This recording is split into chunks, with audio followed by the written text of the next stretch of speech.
Welcome to another episode of Barbells and Banter, brought to you by STCfit. Us. Boom. Yeah, soundbite that, because that's not telephone Jason voice. Yeah, it was real voice. He's going fucking down.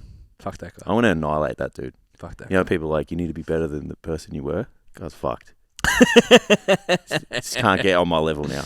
Telephone Jason is dead. Yeah. We're going to break the millennial pause. Yeah, agreed. How are you, Ben? Good. Yeah? Yeah. That's good. Yeah. Episode's done. Yeah. My dog's sick, but Yeah. Okay. It's always rough when the dogs are sick, man. Indy never gets sick. Give it a day, I reckon. I reckon she's been to the vet like 4 times her whole life. I feel like there'd be a really good vet in Gisborne for some reason. There is a vet there. I don't know if they're good. But you would think that they're good. It's just lots of animals. Yeah. You know, I don't know. It's a very, very, very loose reason why I think that. Because country. Because lots of animals there. Fucking 1,000 kangaroos on the golf course. Yeah, that was incredible. Yeah, we went to the Anzac Day service yesterday. Oh, nice. Fuck, bro. If there's one day that makes me feel guilty about staying in bed, it's that fucking day. I have to be honest. Yeah. I went to the 10:30 one. Oh, you did? Not the dawn one. I feel even better. I worked in the morning. It was the Sunday run all over again. I was like, fuck, Ben making me feel bad 2 weeks in a row. But dogs, bro, fuck. I'm pretty sure everyone in Gisborne owns a dog.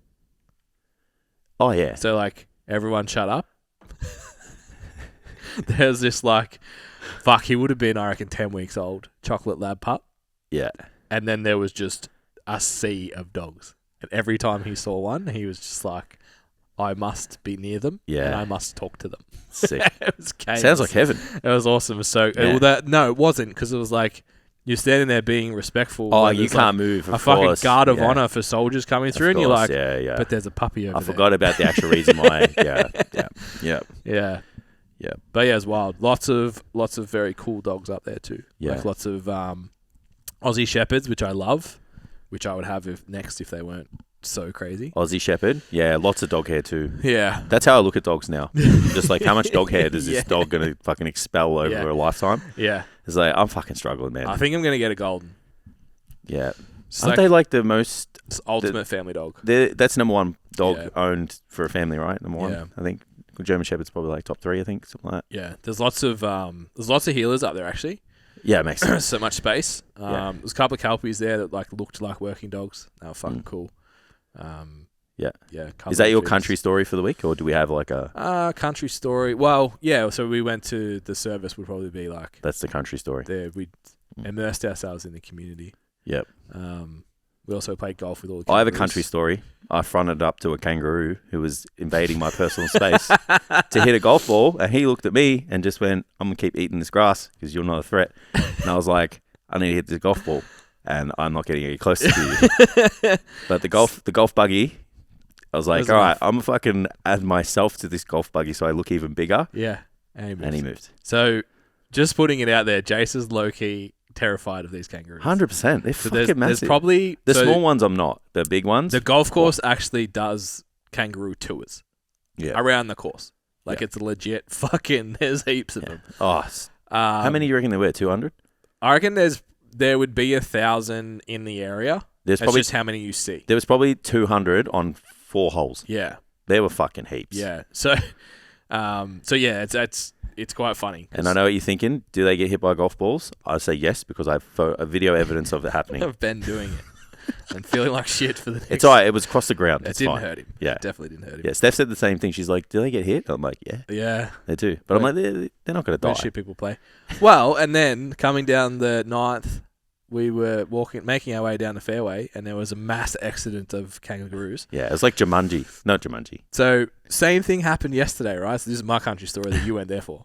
Awesome. So, you saw my place is on a hill, so you drive down the hill. Yep. That paddock is fucking like 500 kangaroos live in that paddock. Oh, yeah. And they just come at dusk and dawn to eat, and then they leave and go wherever they go. Probably to the golf course. So, driving up there, stop sign, stop, look up, and... how all those kangaroos ran across the fairway. Like 200 of them just came over this hill, ran across the whole paddock into the next one. It's pretty cool. It was fucking wild. It's like a kangaroo stampede. Yeah, that's the word I was looking for. Yeah, we were on the fairway and like a couple of them come up on this hill and we're just like, hey, there's the 2-legged things with the golf club in hand. Yeah. They We're- literally waited. We're didn't just they? going to stand here. And then we hit our shots. And as soon as we started walking, Yeah. they were like, all right, we're safe to Yeah, go. there's 100% some intelligence going on. Yeah, there. it's like, they know. fuck, remember when Ralph got hit with that ball? Like, fuck that.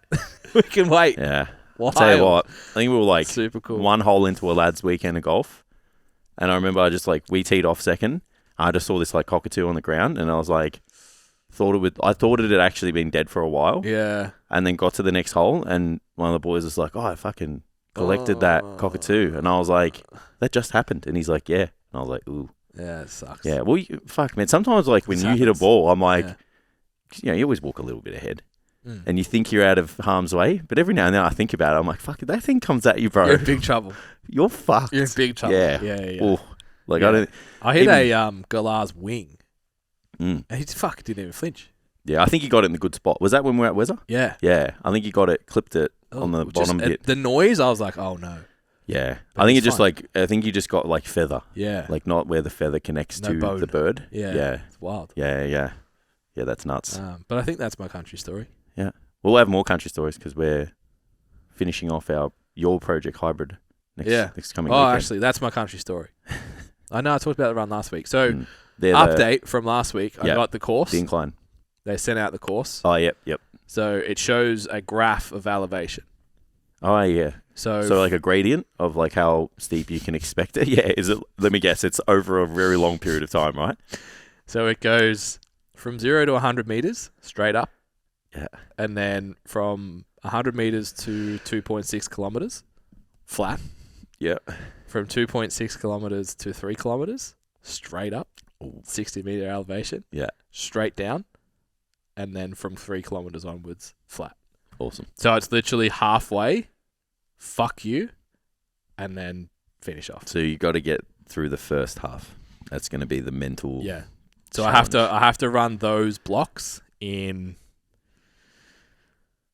like 5-minute Ks. Are you going to be like running on like dirt and shit? And it's dirt. Yeah. So it's not a running track. It's Or a is it? path. Oh, so it's a path. It's just a dirt one. Or Yeah, like it's not cross country, but it's like Yeah. Where is it? around Hanging Rock Okay. Where's that? on the other side of the mountain. Oh, so it's not far. Yeah. Cool. Yeah. You know what Hanging Rock is? Oh, Interesting. I've heard of a place. Yeah. Yeah, I don't know They where have it concerts is. and shit there. Yeah, I don't know where it Village is. I think I Old went there when I was a kid on like an excursion or something. Yeah. Yeah, I don't know. I don't think I've visited since. So, Mm. I haven't been. I, to be honest, haven't been in there because there's no dogs. Every time I was up there, what do they we call it? had a Hanging dog. Rock? Like, It's just a rock that hangs. yeah, but is it connected to a? I'll Google some photos. for Yeah, like you. how do you hang a rock? Like, Just because it's all volcanic. oh, Up so it's there, the so shape the- has made it look like. Yeah. Yeah, interesting. Yeah, but it's shaped. I'm pretty sure it's like shaped a cave, and they do concerts and shit out of it. Yeah. Okay. How's the confidence leading into this weekend's festivities? Well, we couldn't get a cart for golf, so that hurts. It's going to affect me much more than Pretty everyone rough. else. Because Michael's not running. His wife is. Oh, really? So he's got the boys. So What a good move. I'll play the golf, love. yeah, You do the you run. go fucking run. And update on that, it's also going to be both days when we are planning on teeing off and when I'm This planning on the is start gun. Some bullshit. 7 fucking degrees, bro. I'm gonna check the update just in case like a heat wave's coming through. Tam's so upset. Why? I was like, we didn't get carts. Oh, It's going to yeah. be 7 degrees when we tee off. It might be wet. So wear snow gear and waterproof shoes. Tam's just like, what is happening? Why are you making me do Why this? did I fucking sign up for this? Hang on. So I just selected Gisborne weather. Mm. So, look, we're doing a It's top. going to be sunny though. Yeah, it's gonna be sunny. Yeah, so So we have a top of 14 degrees. Yeah. Oh, beautiful. So- Bring the sunscreen. to put that into context, 5 days ago, that Oh. was wet. Nah, we're good. So What's the wind like? we've made Nah, the wind's good too. lows of 5, 13 and 14. Yeah, fine. I'm thinking about bringing those. You know those heat rocks that you put in your pockets. Yeah, yeah. Just keep my hands warm. Yeah. Because once the hands go and you're playing golf, it's Yeah. over. You know But in terms of confidence, I'm very confident I'll finish. the run. Yeah. Yeah.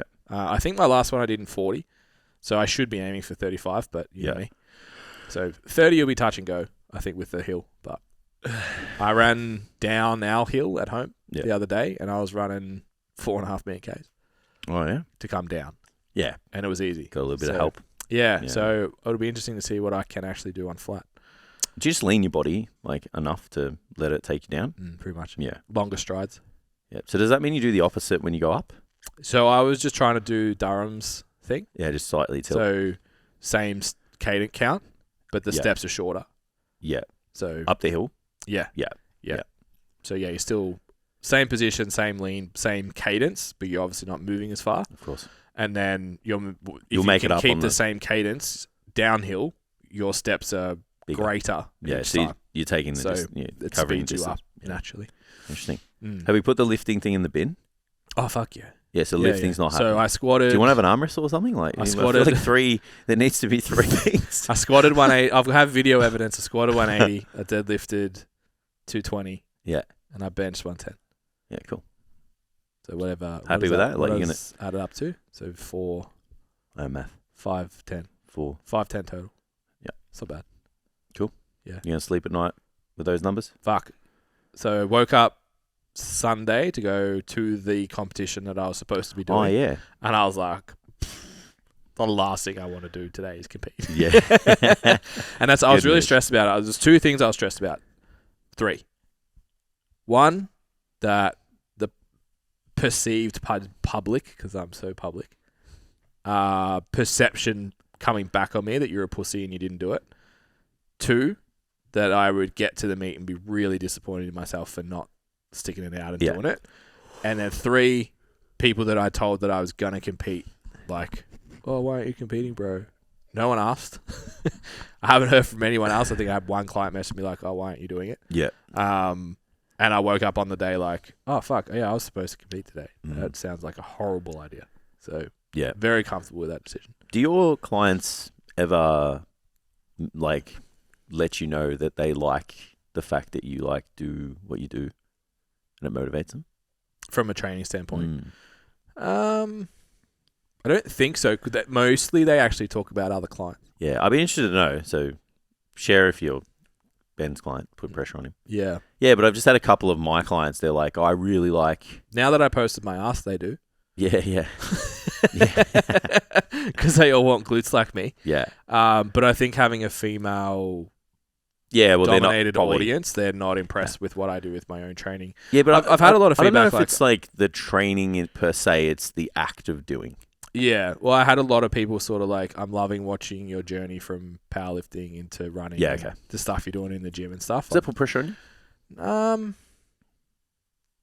Obviously, I was scared that people would think I'm shit because I didn't compete. So obviously, yes. Yeah. Yeah. Yeah, I had a couple of clients say like, oh, you know, obviously I've like pulled my finger out a little bit. Yeah. But that probably was actually more personal trainers that I was fearful of. Yeah. It's probably more standout people. Yeah. Yeah. Yeah. Yeah. I've had this. I had the same. I was like, I've had a few people say like, "Oh, it's good to see your like. I really like to watch what you're doing Yeah. because it keeps me motivated." Yeah. And I know that that's a shitty. Like, you know, you can't hold on to that as like the reason that's It's going to not get the you core to the reason gym. they show up. Yeah, but it it's like helps. it's part of the reason why they fucking probably Yeah. hide you in the first place. You know what I Yeah, mean? yeah, It's yeah. like just that value of like walking the walk. Yeah. Like, I feel like I go towards it, away from it a lot. Like, it's like I shouldn't have to show up for you to show up. Like, you're here for the system, this and that. But then I'm like, Of course they do. yeah, Of that's course they it's, look at what you do. yeah, and of course it's going to lean into like it's going to add more than it is take away, right? Yeah. You know, if they see you like going to the gym when they can't be bothered, it's like, Yeah. oh fuck, you know, I probably should, or you know, what I was just interested to know if you like place any extra pressure on yourself to kind of like deliver. Yeah. I definitely put pressure on myself just because I'm a PT that I should look and behave a certain way and stuff. Yeah, sure. yeah, I agree. Yeah, Yeah. I definitely do, and I am a little concerned at the day that I decide to move away from trying to be as big as strong as possible. Yeah. What that does to your audience. What that does to the people. It's like I don't. Well, that was The skill set. That was a perceived pressure for the powerlifting comp too. Yeah. It's like, well, you've got 4 competitors now. You're not doing it. It's like, yeah, I didn't, and I had 4 competitors, and they all did well. So Yeah. I'm just. yeah. It's not coming yet, but there will be a time when it's just like being 5'7" and Yeah. 90 odd kilos. Yeah. Probably isn't something that I want to maintain. Yeah. You know, doing 5 days of weight training and stuff. Like, I don't know when that time comes. It's just, yeah, when you get those clients that are like, oh, it's fucking mad watching you turn the dials up. It's like it makes me pumped and shit to watch that. I'm like, oh, it's obviously cool, but it's like, just what happens if I don't? Yeah, I think my community, like I said, because I'm like 90% female audience. Start coaching women is basically saying they all are inspired by each other, which helps. Yeah. I mean, look, I think that still happens, but I think, but you're still the head of the spear. Yeah, I feel like if you have a coach, like they're just up on a pedestal that's like a little bit higher, and if they're not, like I don't understand why you're coaching with them. Like they should just be just a little bit. Not you don't want them to be that out of reach. So they should just be like just here. You know what I mean? I think it took me a long time to get comfortable with the idea that maybe the hardest worker is not the right thing, but it's like I always thought my expectations of myself should be higher than my expectations of my clients. Yeah. And over the particularly the last 2 years, I've had to settle into, like, my clients train harder than me. Yeah. Like, and they are more diligent with their diet than me. Yeah. Some of them. Yeah. But I can still coach the thing. Yeah. If that makes sense. So it's like that takes time. So if you're thinking like, I'm going to transition out of like the bodybuilding thing into lifestyle stuff, and then you've got a bodybuilding client, it's like you've got to be able to sit back on it and go, I've done it, I've coached it, I've got the runs on the board, I've got the medal on the chest, whatever. Like I don't have to be like I haven't tracked macros for 12 months. Yeah. But a lot of my clients are super diligent with it and are getting in fucking wicked shape doing it. Yeah. So it's I understand that is a little pressure. And maybe some clients are like, I don't want to work with someone who's not in the trenches every day. It's like, that's fine. Yeah. Probably just working with a different person. Yeah. So we promised it, as much as it's not going to be that exciting for the listeners. We did promise we would do a powerlifting recap. So, what's up, guys? Welcome to the STCfit podcast, where we talk about all things nutrition, training, and how to live your best life. If you want some more information about coaching, our free resources, and other fitness-related content, be sure to check us out on our website at www.stcfit.com. All right, let's get to the episode. Let us know who, when, what, results, like takeaways, because you've had a couple of different... 2 meets, yeah. A couple of different meets, that's the word. Yeah, say comps. not shows.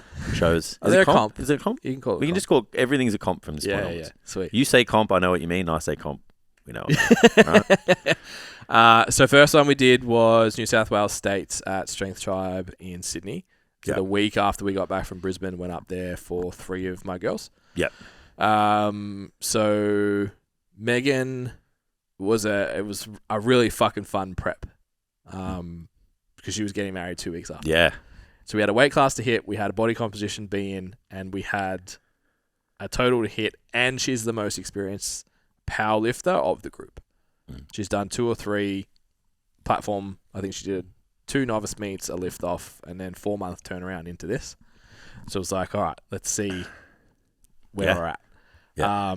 So compound, diet, stress, etc. We had a little SIJ strain a little bit before, which shout out to her physio Tam, I think is her name, because half of my clients are in Sydney.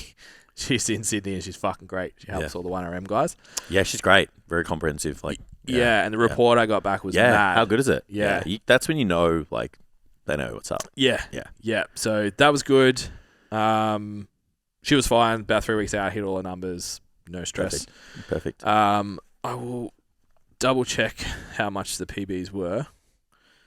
7.5 kilo PB squat, 2.25 bench, and 5 kilo PB on the deadlift for 302.5 kilo total. Excellent. While losing 4 kilos.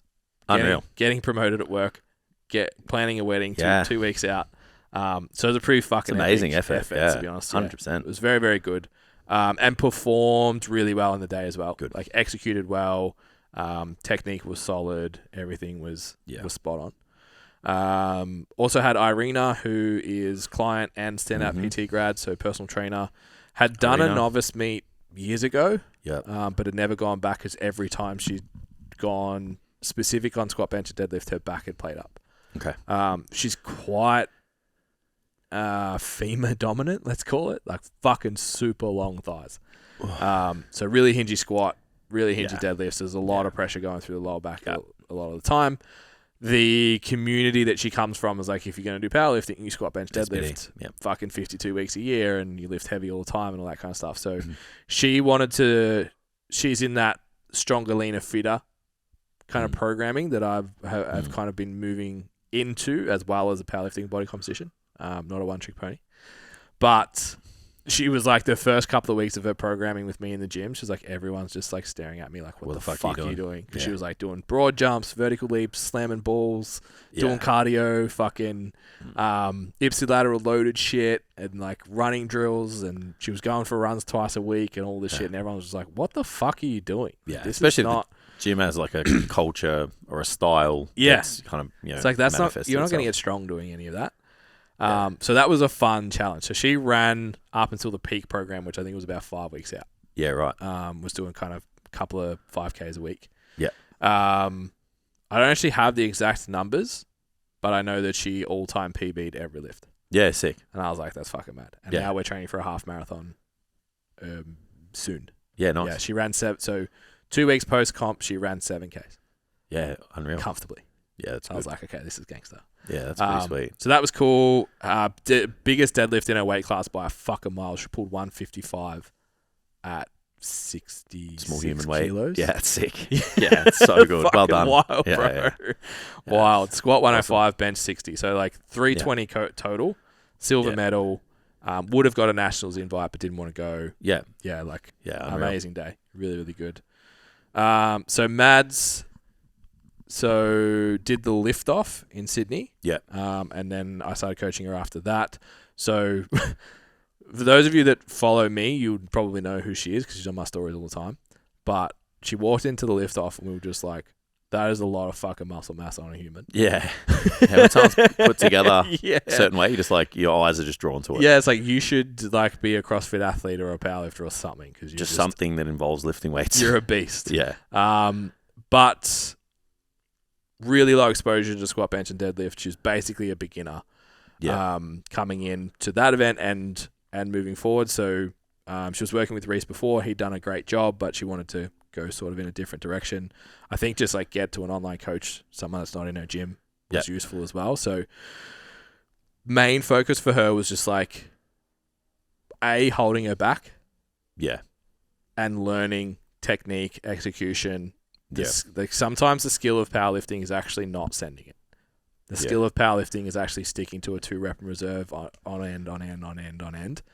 The best line I think is that your technique on the platform will be the average of all of your lifts in prep. Yeah. So if you squat high, more often than not, you'll squat high in the day. Of course. So that was our big focus with her, and obviously get stronger and all that kind of stuff. We weren't concerned about weight classes or anything until right at the end, and we were really close. Yeah. So we're like, fuck it. So we got her into the weight class.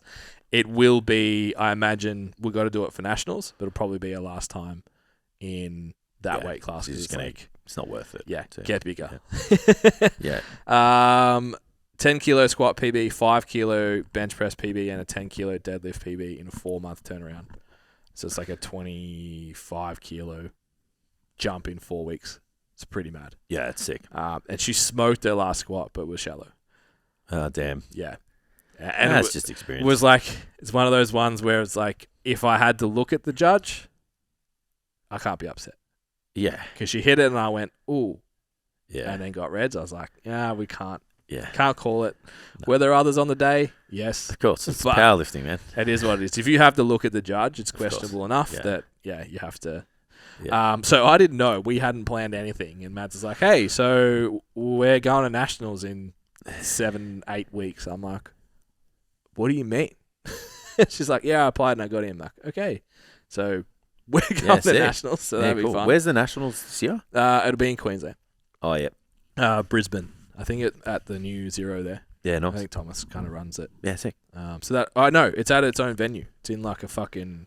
Well, like a Mads saw a photo. Yeah, like the... Oh, cool. Like the big dogs we went to. Oh, fuck yeah. Yeah, now she's like, fuck, I'm terrified. That was really good. Like I reckon because you can see up, it's different to seeing flat. Terrifying. Because you can only see like the first 3 rows, I guess. Yeah. Yep. Yeah, fuck. Because even the thing will be elevated, the platform. Like, Sorry, if you're listening, Mads, like, this is going to be fun. Like, you will have a great time. Yeah, you'll have an awesome time, and you won't even think about. Just do Once the you're thing. out on the platform, just fucking lift. everything goes black. The weights are heavy. Yeah. Just listen to people. The sound will be better. Yeah. Yeah. The G up. People just screaming and be sick. Yeah. So, story time for that meet. So, I opted to fly up same day, fly back, because the cost of a hire car for the day and the flight out was cheaper, plus the overnight accommodation. I was like, it's going to work better if I just fly out the same day. So, they didn't release any information about the comp for ages. And it was like 10 days before. They're like, I had two clients in the morning. One in the morning, two in the afternoon. Yeah. Fuck. Okay. How are we gonna do this? So I had to leave the gym at 4:30 to make my flight. Yeah. So get there in the morning, walk out. Sweet, hire car's gonna be faster than Uber, and it works out pretty much the same price. Yeah. It'll be $220 for the car, $200 for the Uber. Yeah. Get the hire car, live life on my own terms. That's it. Walk out the front door. They've moved the hire car joint. Wait. It's under construction at Sydney Airport. No. The whole thing's fucking shut down. Fuck. Shuttle bus. Ooh. Wait 5 minutes. On the shuttle bus. 15-minute drive to where the cars are. To get the car. Okay. So that's shortened my day. I'm already stressed because I know that this is going to go long because there's heaps of entries and stuff that I didn't know at the time. I figured just like a couple of passes. That's why they held off so long telling you how it's going to go. Yeah. And they started the second meet of the day at 1 o'clock. I'm like, fuck, okay. So got down to it. I'm like, all right, if I have to be out the door at 4:30 to make my flight, gets to 3:30, I'm like, you guys are going to do your first lift at 4:30. So the best solution for me right now is to drive to the airport, watch the live stream, and message Jackson your attempts from there. So I got 3/4 of the way there, pulled into a servo to top up the car, opened the live stream, and I think Irina hit her first deadlift. Yeah. And I was like, okay, send the attempt. Filled up, drove around the corner, parked, send the attempt. Drove into the hire car, keys over, walked through the airport. I think I stood at the gate for like 5 minutes and then walked straight on the plane and got home. It's fucking wild. But that's the best moment of the powerlifting the third day deadlift? is the last deadlift. Yeah. It's like we've done all the stuff now. We can actually relax and let our hair down and have a good time and celebrate and shit. Yeah. And I wasn't there, so I was pretty gutted about that. Yeah, it sucks. But that's okay. Then Sunday just gone. Like I said, had the comp I was supposed to compete in. Ben's Army Ballarat hosted another APL meet, not a qualifier. We spoke about Maddie on the podcast last week. Yeah.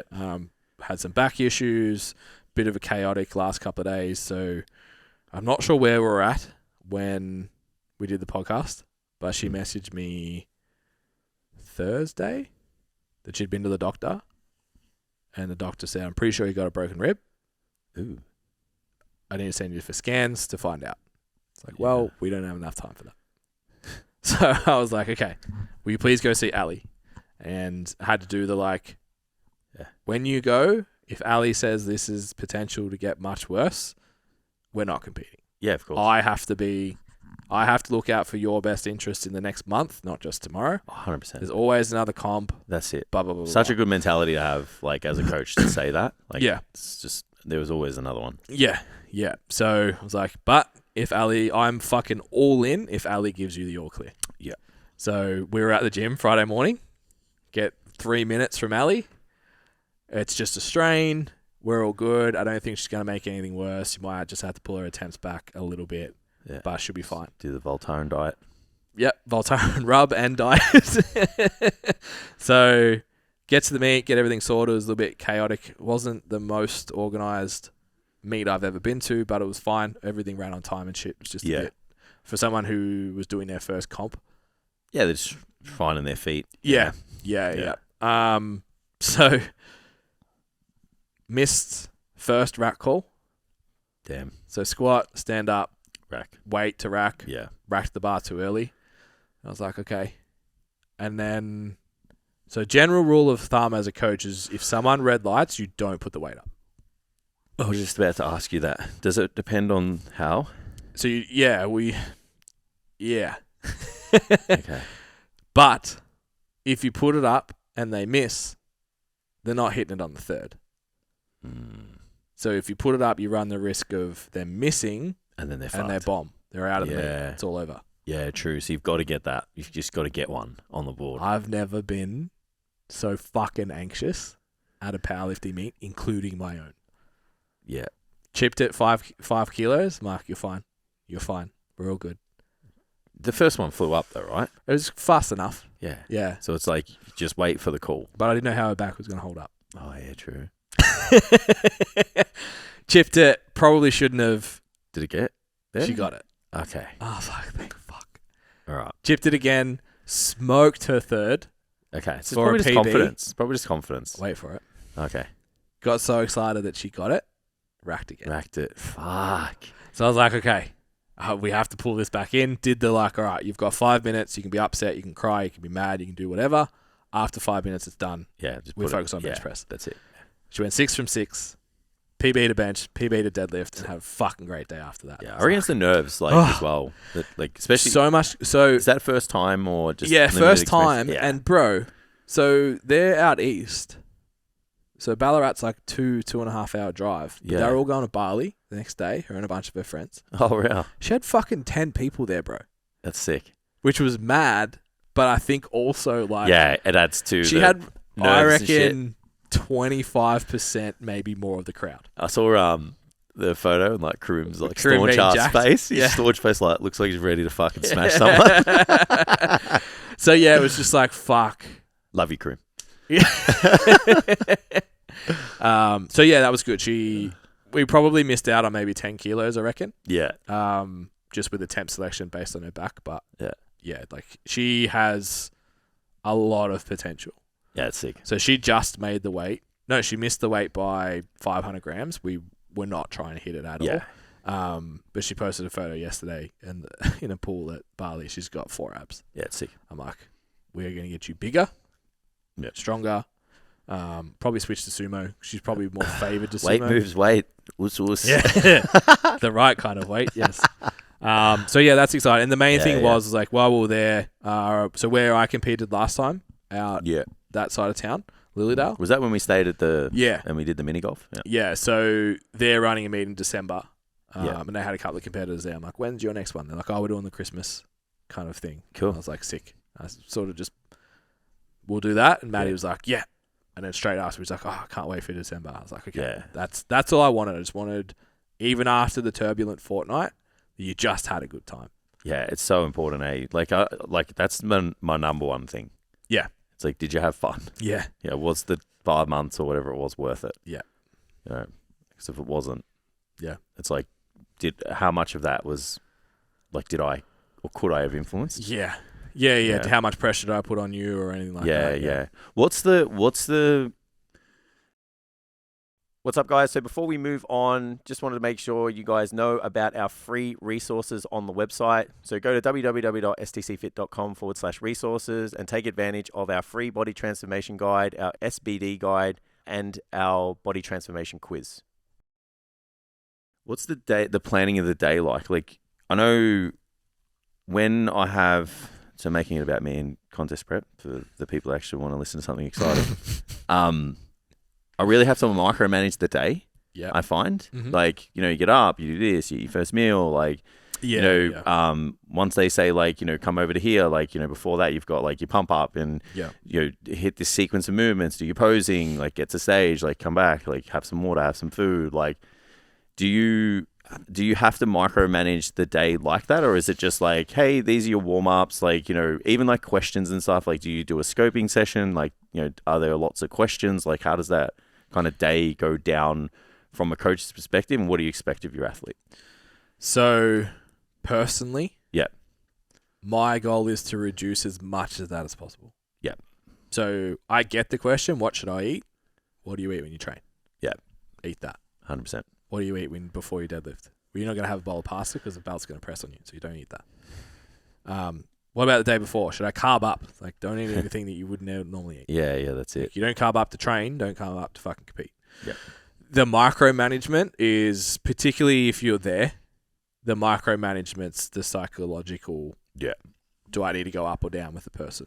Yeah, yeah. So Maddie was very turn the dial up. Turn the dial down. Yeah. Because there was a lot of people there. There was lots of noise going on. She's very like get up and about, but mistakes happen in your first meet at that. So it was actually keeping her chilled.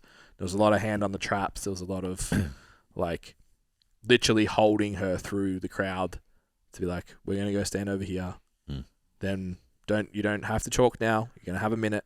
Yeah. Stay back here. Now when they go to the bar, then we'll go chalk.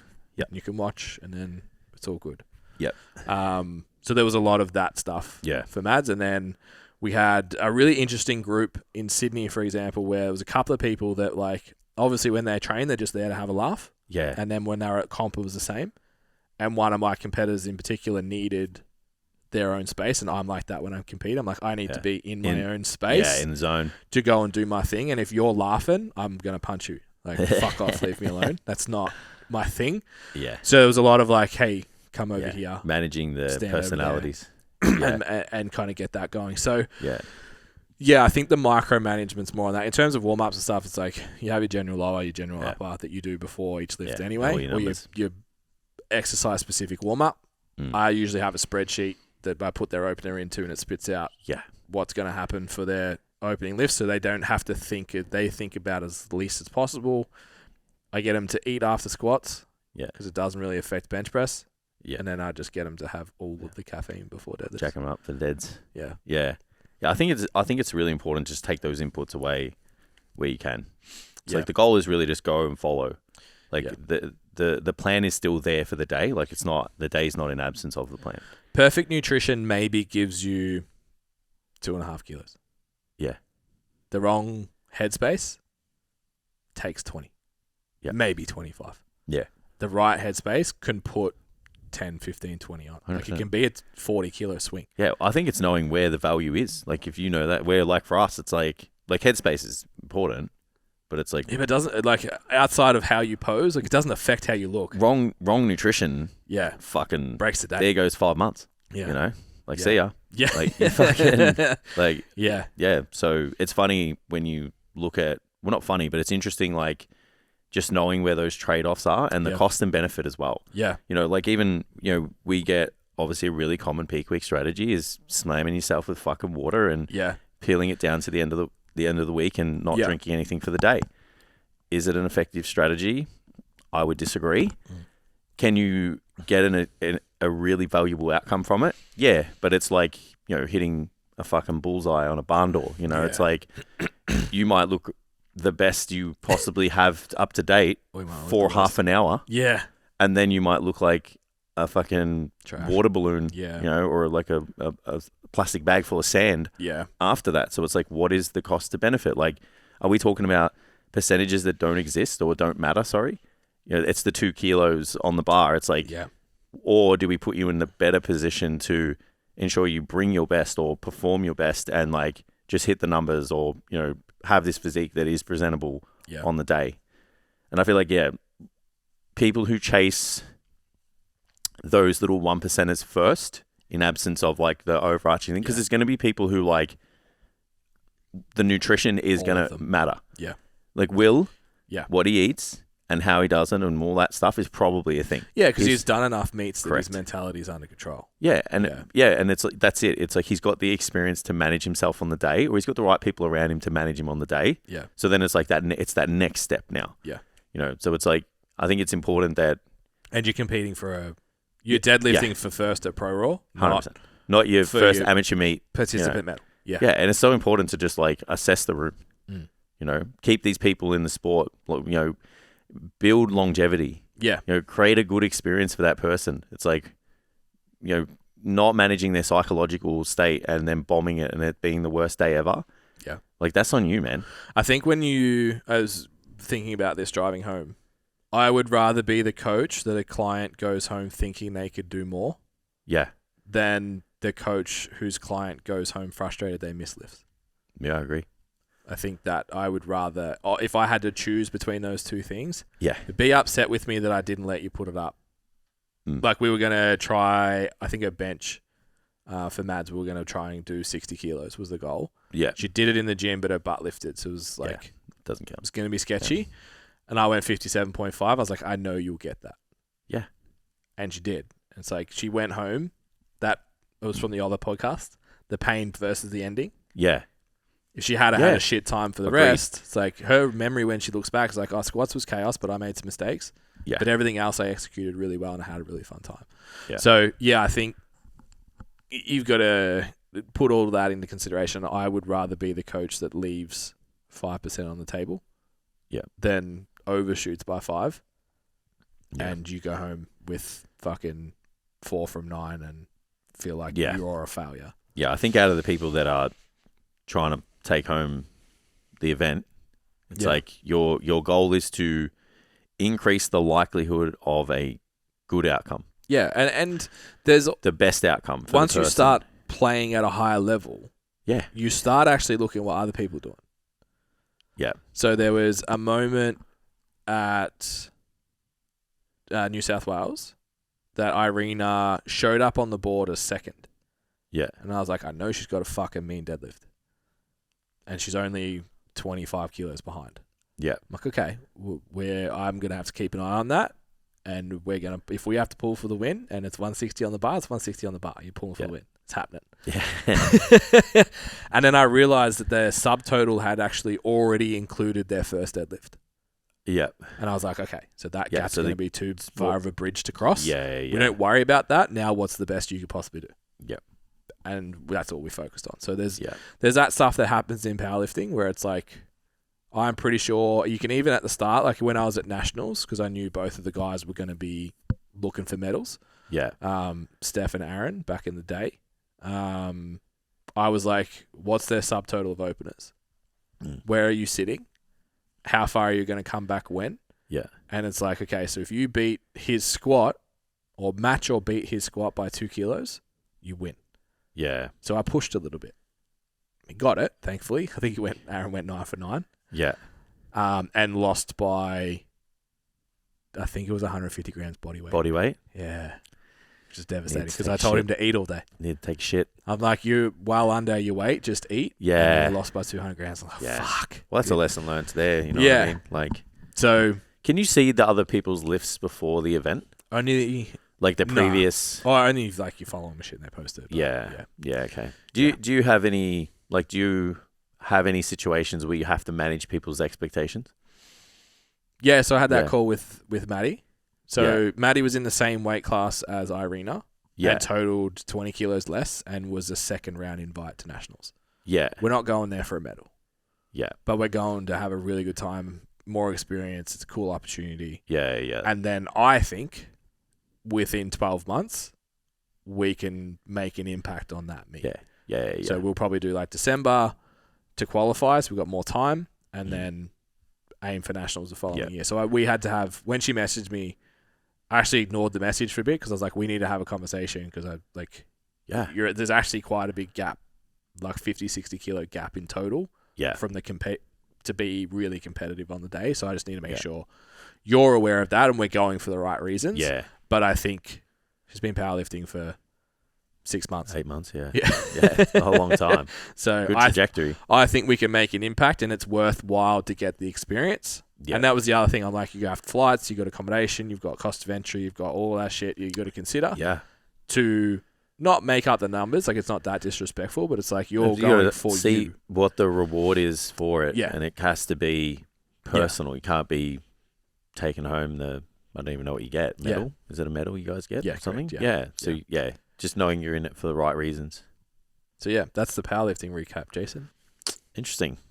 I have a couple of talking points or discussion points that I would like to bring up if you're keen. Can I go one that I want to ask you about the topic we just covered? Competitors specific? Yeah. What's up, guys? So before we move on, just a little bit more information for those people who are curious about coaching. Maybe they want someone to take care of their training, get a bit more specific, take it to the next level, or even just keep them accountable to all of the things that they need to do.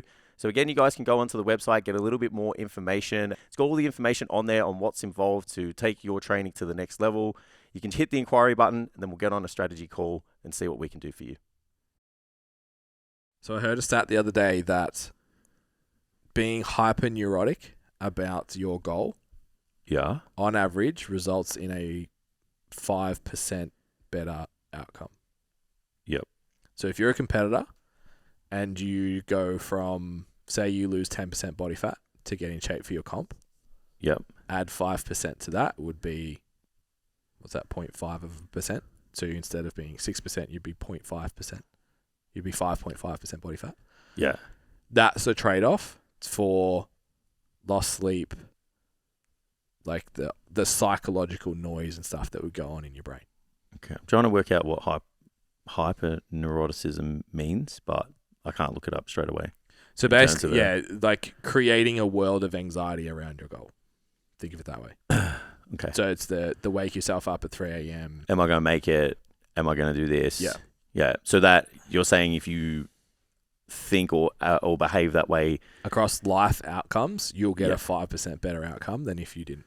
Okay. So if you're a personal trainer who clocks in, clocks out, and you're not crazy neurotic about it, you'd make 5% less. Okay. Or get 5% less outcomes. Across a broad spectrum of outcomes. It's 5. I think the quoted one was 5 to 15. Yeah. 15 makes, for me, 15% on a powerlifting total. It's huge. 15% of body fat 300 is 15, 30 is 45 kilos. 15% of the total body fat someone could lose over a contest prep is like you fucking make up the numbers because you paid for it or you're chasing for a place. Yeah. Insane. So if you lost 10%, it's an extra 1.5% loss. Yeah, correct. Yeah, which is fucking huge in that scale. So I think the message I took from it is you need to make sure you hand select the thing that you decide to be neurotic about. Yeah. Because, say for this example, right? Like we talked about me competing. Yeah. For me to go, I'm not going to say what my income is, but for me to add, let's say middle ground, 10%. Yeah. For me to add 10% income or revenue to our business and have a positive impact on 10% more people and get 10% more outcomes is way more valuable than 60 kilos on my powerlifting total. Yep. Because I total 620. Yeah. So 10% is another 60 kilos. Yeah, okay. So I would trade an extra 10% of my income before I traded life for that. Yeah, I understand. And that's just what we were talking about the other week in terms of like when we were you would do anything to build 10% more muscle. And that's all you thought about. And that was your whole life revolved around that. So that's that neuroticism around that thing. Yeah, it's sort of 3 to 5 kilos a year had to be done. Yeah. So if you take that 5 kilos a year and turn it into, what's 3% of 5? 200 grams. Yeah. So to add an extra 200 grams, that's when you start to be like, trade-off's not worth it. Yeah. Is there a question there? Or just an open discussion. Yeah. So the thought now, right? So if you were like, if I am all consumed, call it that, instead of the hyper-neuroticism. Yeah. If I'm totally consumed by the pursuit of adding as much muscle mass as possible, I will add 300 grams more than if I behave consistently with my goals, but I don't think about it outside of the execution. Yeah. Yeah, I think you got to... That trade-off's not worth it. Yeah, well, to most people, probably not. Yeah, but that's the difference isn't that the difference at the top, though? Yeah. Like, I just look at... But I also think there's only a certain amount of capacity you have to be neurotic about a certain amount of things. Yeah, of course. We'll just look at bodybuilders. Yeah. So professional bodybuilders, they're only neurotic about bodybuilding. Yeah. Everywhere else, like, you hear stories like this, all they do is eat, sleep, and train. Yeah. Because they probably don't have the capacity to do anything else. And then when they start to like expand their business and do whatever, it's usually on the tail end of their career because they've worked out that for the next 5 years, pumping drugs and smashing themselves with calories isn't really going to catapult them to the stratosphere of bodybuilding and get the return that they want. Yeah, and then it's the same for your hyper successful CEOs. Their home life sucks, their relationship with their kids sucks, their whatever sucks, but their business is elite. Yeah. Because they were that 10%, Yeah. that 10%, that 10%. Yeah. 10% of $1 million is a lot. Yeah, 100%. Yeah. Well, I think you, like you said, you just have to. I think you have to be selective with where you're neurotic, and you have to be selective with who you're neurotic with at what time. Yeah. Because it's like going it's like using Maddie for an example with their first comp, or using Jess as an example for her first comp the other week. It's like going neurotic on absolutely every element of their prep just isn't necessary. Yeah. But then it's like, okay, now you've had a favorable outcome. You can see a future in this sport. You can, we've got this long-term plan and ambitions. I'm not sure how far Maddie wants to go, but I know Jess wants to improve. And obviously, like, because she got a good placing last time, we have to bring a better package now. Yeah. And if she's placing and she's coming first and second and third, that's the fucking benchmark now. Yeah. So it's like, okay, the neuroticism has to go up now.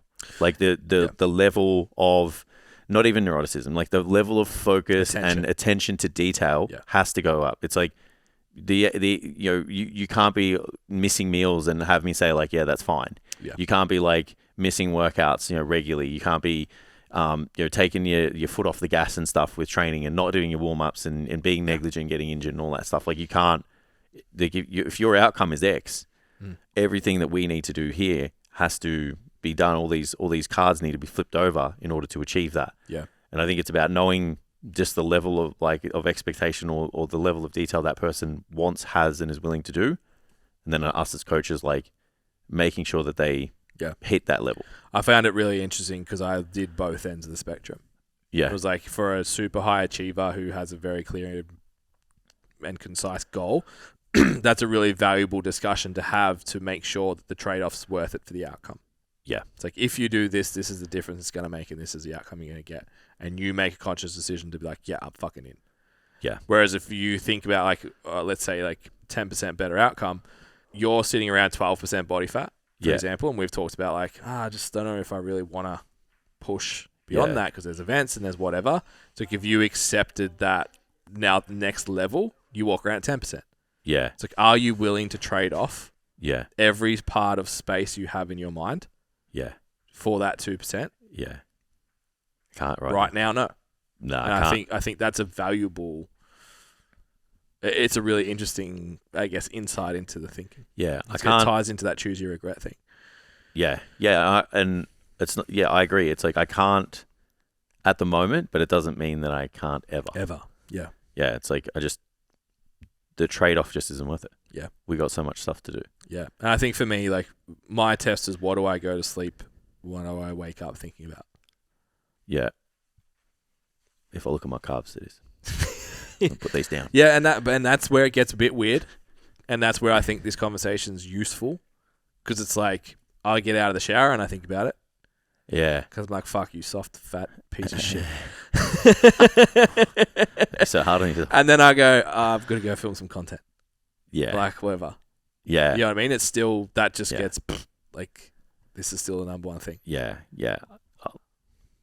I think it's an important thing to understand. And I think it's a valuable lesson as a coach too, because like, if you've got lifestyle clients, so when we call them lifestyle clients, they're just like, want to look good, want to be strong, like, they might take it seriously, but there's no like event.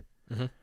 You have a spectrum of attention to detail that you now know exists, and you can hold these people accountable along that spectrum. Yeah. So I've got clients at the moment, and it's like, they want to be jacked, they want to be the biggest version of themselves, and whatever. If they miss a meal or have a shitty workout with their nutrition and stuff, shitty weekend with their nutrition, I'm like, hey man, like, you want to get to this goal. Yeah. We're holding you accountable in all these areas. This is where you're missing out on. Like, we need to kind of lift. But that's pretty much it. It's like, oh yeah, sweet coach. Like, I'll do whatever. I think it's also separate to behaviors. Yep. Elaborate. So if you still did the behavior, but you, like, every I and every T probably isn't crossed the same because you haven't spent. Yeah. Like, I would go to bed. I would like do my squat 200 times before I did it the next day. Yeah. I guess, and like, I used to have my meals planned out as like 6, 9, 12, 3. So it's that, how 6, much space does it take up in your mind and how much do you think about it is the neuroticism element. Yeah. So, like you said, say you've got a general fat loss client who wants to lose 10 kilos. You can have them never think about anything else well, like not never, but you know what I mean. Take up most of their emotional bandwidth and their thought with eating, training, movement, fat loss, whatever. Yeah. And they can lose 10 kilos. Yeah. Or they can lose 9 kilos. Yeah. And just go to the gym and eat well. Yeah, well, I guess you leave that choice up to the person, right? Yeah. Yeah. But I think it's also, as a coach, some starts to step into responsibility of like pointing that out. Yeah. Like when clients say like, I fucking scored myself 4 out of 5 because I had dinner with my mum and I couldn't track it. Yeah. Like, nah. That's a fucking 5. 4.9. Yeah, like it couldn't have. You fucking nailed the week. You did exactly what was expected of you. If you did this week in, week out, you would 100% achieve the goal that you want to achieve. Yeah. So, like, this is a big. I reckon we might score that out of 10 in the future. I think so too. Need more of it. Yeah, because then it's like, and you can use points. Yeah.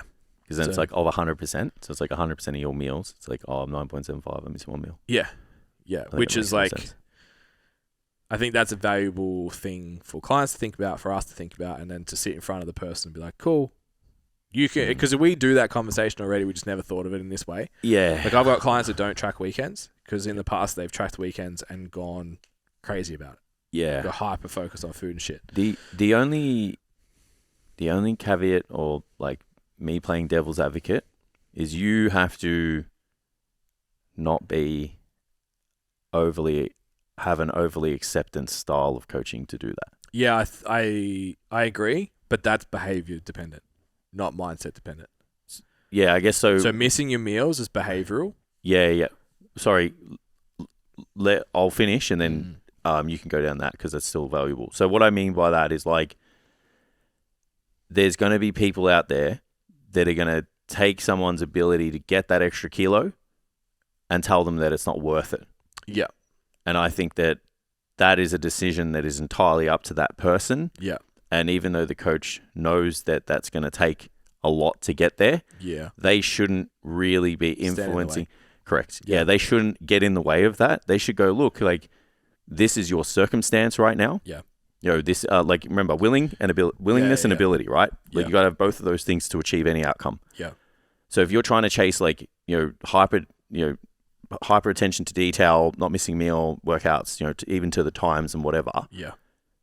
You have to give that person a choice. It's like, hey, you're not hitting all of this stuff, but if you still want to get, within this spectrum of the outcome, we can just dial it down a little bit and you can achieve this. Like, what do you think?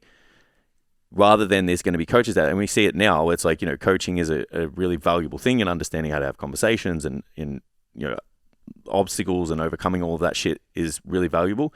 But you don't want to be that person that's just downselling like that person's dreams and outcomes just because you can have a coaching conversation with someone and say, hey, you know what? You don't have to do all that. You can just be kind of cool the way you are right now. Like, we just don't want to kind of go down that route as well. Like, So I think the concept is designed based on behaviors being the same.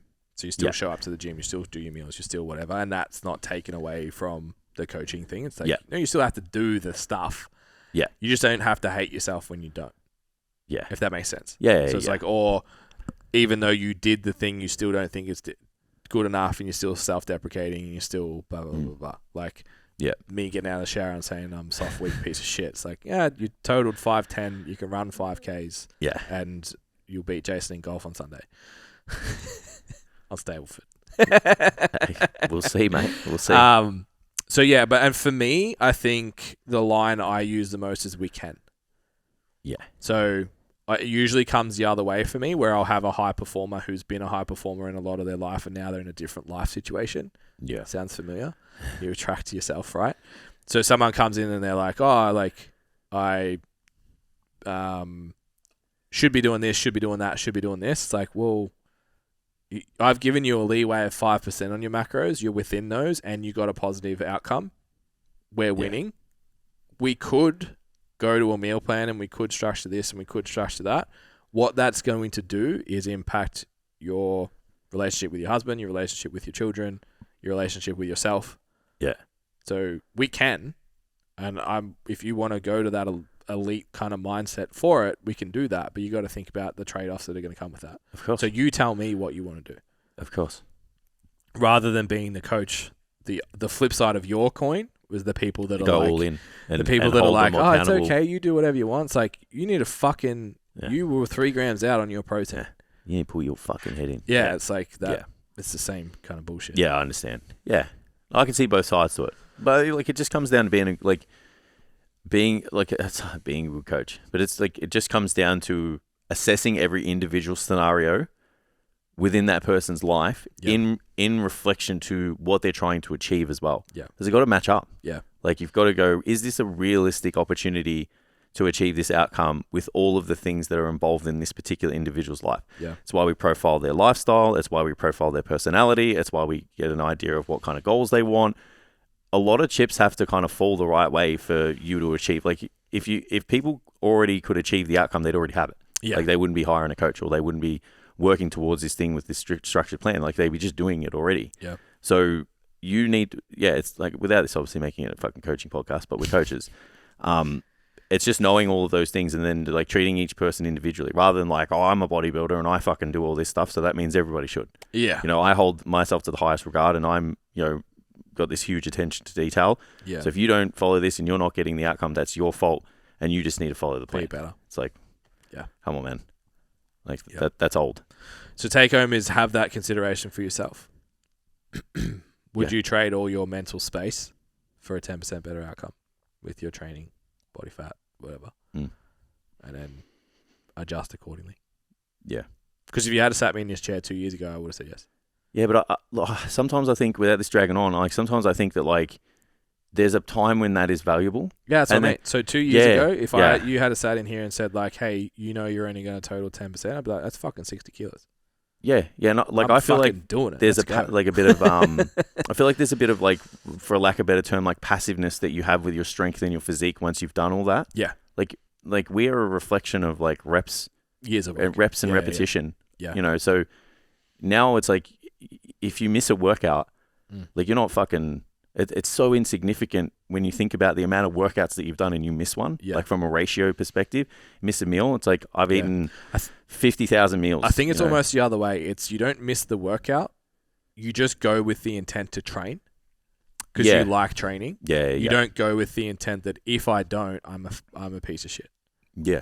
Or the session wasn't good enough, or the whatever. But if you could also argue that, like, if for whatever reason that you just couldn't go to the gym that day, it's okay. Say Cleo gets super sick. Yeah. I'm not going to go, oh, fuck, I'm going to drop her off at the vet and hit the gym. Yeah. When, like, I literally, like, said goodbye to my granddad and had to go to the gym. Yeah.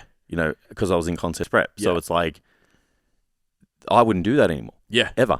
There would never be a circumstance where that would ever happen to me. Yeah. But it's like, I had to go to the gym. I had to do my cardio. I took the meals to the funeral and all that kind of shit. So there's like, do I regret doing that? No, I definitely don't. Yeah. Would I do it now? No. So, but like, would the answers be different? Yeah, and if I hadn't done it. I think that in of itself is the important part of the message, because I think there are times where that 10% is worth it, and I'm the type of person who has to have at least one thing that I'm neurotic about. Yeah. There's no like carefree life for me. Yeah, I'm going to sleep thinking about something. I'm waking up thinking about something. Yeah. Like that's. Yeah, I feel like that's like walking into the gym without a program. Yeah. It's like if I was doing that in life, like, fuck. Yeah. I'm scattered enough in the gym without a program. So I will always have that. It's just making a purposeful decision around what that is and what the outcome's going to be. Yeah. Yep. That's good. That's good. I think we might wrap it up there. My gums are clapping because I've been talking so much and I need more water. Food, yeah. And food. I'm fucking starving. If you can't hear my stomach, or if you can, I apologise. Yeah, or it could be mine. Yeah, mine is just screaming at me like, what are you doing, Jason? Barbells and banter. Barbells and banter. Whatever. Yep. Barbells, banter. Share, like, share, subscribe. Yep. That's it. Do all the things. Spread See you guys next time. Bye.